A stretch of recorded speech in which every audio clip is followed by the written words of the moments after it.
Hello students. तो हम लोग 7th 8th का मैथ्स इंग्लिश पढ़ रहे थे, जिसमें कि मैं आप लोगों को फ्रेज चैप्टर कंप्लीट करा चुका हूँ। ठीक है, तो उस पर अब आप देखेंगे कुछ क्वेश्चंस। ठीक है, तो देखिए 7th क्लास की मैथ्स इंग्लिश लैंग्वेज की बुक में आपको ये चैप्टर मिलेगा 14 नंबर, और 8th क्लास में एक्चुअली ये चैप्टर नहीं है, उसमें सीधे क्लॉज से बात करी है, लेकिन सेंटेंस को फ्रेम करने में फ्रेज और क्लॉज दोनों का यूज होता है, तो हम दोनों पढ़ लेते हैं तो कोई दिक्कत नहीं आएगी। तो 8th वाले अगर क्वेश्चन नहीं कर पाते तो वो यहाँ इसको एक्सरसाइज को देख सकते हैं, बाकी नॉलेज के लिए वो वीडियो आपके पास रहेंगी। ठीक है, तो चलिए फ्रेज में हम लोगों ने पढ़ा था noun phrase, adverb phrase, prepositional phrase, adjective phrase, कई डिफरेंट टाइप्स ऑफ हमने फ्रेजेस पढ़े थे। तो देखिए इसी में फर्स्ट क्वेश्चन है आपका, underline the noun phrase in this sentence. अब आपकी बुक में एक्सरसाइज है ए, पेज नंबर 104 पे 7th क्लास की बुक में। तो आप देखेंगे इस एक्सरसाइज को। ठीक है, इस एक्सरसाइज में आपसे आइडेंटिफाई करने के लिए गया है नाउन फ्रेज। तो नाउन फ्रेज के लिए आपको क्या बताया गया था? नाउन फ्रेज में आपको क्या जानकारी होनी चाहिए? नाउन फ्रेज आपको पता होना चाहिए, नाउन जो काम करता है वही नाउन फ्रेज काम करता है। ठीक है ना? तो देखिए नाउन फ्रेज मैंने आपको बताया था, when a phrase play the role of noun it is called a noun phrase. ठीक है, अब वो नाउन फ्रेज कैसे काम कर सकता है? सेंटेंस का सब्जेक्ट बन सकता है, सेंटेंस का ऑब्जेक्ट बन सकता है, और कंप्लीमेंट बन सकता है। ठीक है ना, कॉम्प्लीमेंट्री बन सकता है। तो इस टाइप से अगर किसी सेंटेंसेस में ग्रुप ऑफ वर्ड आपको दिख रहा है और वो सेंटेंस में सब्जेक्ट बन रहा है, या फिर सेंटेंस में ऑब्जेक्ट बन रहा है, या फिर वो कॉम्प्लीमेंट बन रहा है, तो आप उसको क्या बोल देंगे? नाउन फ्रेज बोल देंगे। ठीक है, तो पहला सेंटेंस देखेंगे हम लोग, the boy wants to go to home. तो ये आपका पहला सेंटेंस है जिसमें आपको आइडेंटिफाई करना है नाउन फ्रेज। तो आप देखेंगे बॉय यहाँ पर नाउन है और ये दा इसके साथ लगा हुआ है। बॉय तो सिर्फ नाउन है, अगर मैं द बॉय की पूछूं कि द बॉय क्या है, तो आप बोलेंगे साहब द बॉय नाउन फ्रेज होगा, क्योंकि ये अब ग्रुप ऑफ वर्ड हो गया और काम किसका कर रहा है सेंटेंस में? सेंटेंस का सब्जेक्ट बन रहा है। ठीक है, मैं सिर्फ अंडरलाइन कर रहा हूं, लिख नहीं रहा। और इसके बाद आप देखेंगे टू गो टू होम, ये तो आपका वर्ब है, ये आपका वर्ब है, ये आपका सब्जेक्ट हो गया। ठीक है, और सब्जेक्ट वर्ब के बाद क्या आएगा? आपका ऑब्जेक्ट। तो ये ऑब्जेक्ट बन रहा है, और ग्रुप ऑफ वर्ड है, तीन वर्ड है इसके अंदर आप देख रहे हैं। तो आप इसको सिंपल नाउन तो नहीं बोल सकते, तो आप क्या बोलेंगे? नाउन फ्रेज है। तो उसमें ये द बॉय और टू गो टू होम क्या है? आपका नाउन फ्रेज।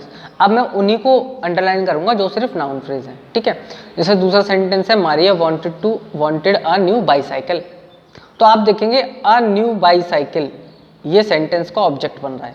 मारिया नाउन हो गया, ये वर्ब हो गया, और अ न्यू बाईसाइकिल ये क्या हो गया? आपका ऑब्जेक्ट हो गया। तो ये क्या हो जाएगा? इसमें नाउन फ्रेज हो जाएगा।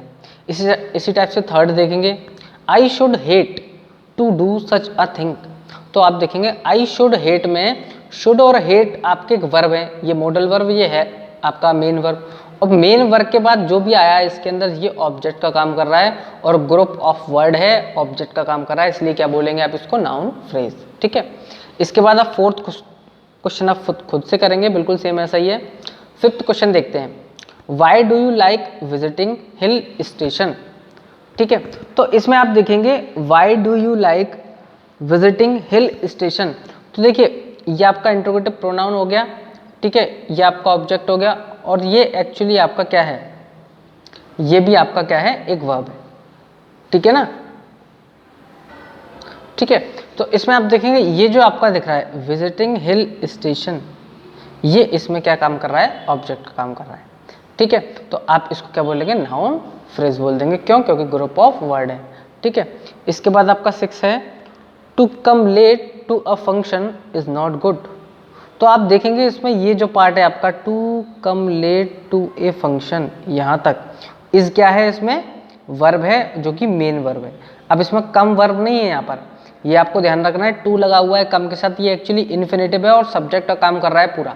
ठीक ठीक है, इसके बारे में हम वर्ब के चैप्टर में डिस्कस करेंगे। अभी आप ये समझिए कि ये आपका वर्ब है और ये आपका पूरा क्या कर रहा है, सेंटेंस का सब्जेक्ट बनना है, और ग्रुप ऑफ वर्ड है तो आप इसको क्या बोल देंगे, नाउन फ्रेज बोल देंगे। क्यों? क्योंकि ये सेंटेंस में सब्जेक्ट का काम कर रहा है वर्ब के पहले आके। ठीक है, इसके बाद देखिए नेक्स्ट क्वेश्चन है 7th और 8th, आप खुद से करेंगे, दोनों ही सिंपल है। ठीक है, सेकंड क्वेश्चन है आपका fill in the blank with suitable noun phrase. तो इसमें आपको इस टाइप से दिया हुआ है फर्स्ट क्वेश्चन में, वुड यू लाइक, और फिर दिया हुआ डैश, यानी आपको यहाँ पर क्या फिल करना है, यानी नाउन फ्रेज एक्चुअली आपको फिल करना है जिससे कि आपका सेंटेंस फ्रेम हो जाए और एक कंप्लीट मीनिंग आपको मिल जाए। ठीक है, तो इसके लिए आप देखेंगे वाई डू यू लाइक, तो आप यहाँ लिख सकते हैं to have some chips, would you like to have some chips, आप चिप्स लेना पसंद करेंगे। तो इसमें एक्चुअली आपको नाउन फ्रेज रखना है, यानी एक सिंगल वर्ड रखेंगे आप तो ये गलत हो जाएगा। उसने आपसे बोला है, हो सकता है सिंगल वर्ड रखने पर भी ये आपका सेंटेंस फ्रेम हो जाए, मीनिंग भी आपको प्रॉपर मिल जाए, लेकिन उसने जो क्वेश्चन में बोला है विद सूटेबल नाउन फ्रेज, तो आपको ग्रुप ऑफ वर्ड रखना पड़ेगा जो कि इसके अंदर क्या काम करे, ऑब्जेक्ट का काम करे। ठीक है, तो टू हैव सम चिप्स आप कुछ भी कर सकते हैं, सम कोल्ड ड्रिंक्स, जो भी आपको आपका इच्छा करती है। ठीक है, इसके बाद आप देखेंगे यहाँ पर डैश करके लिखा हुआ गिव्स मी नो प्लेजर। तो नो प्लेजर यानी कि प्लेजर का मीनिंग ये आपका मतलब थोड़ा सैड फीलिंग आपको देना। ठीक है ना, तो आप यहाँ लिख सकते हैं violent behaviour gives me know pleasure, यानी भ्रामक व्यवहार मुझे खुशी नहीं देता।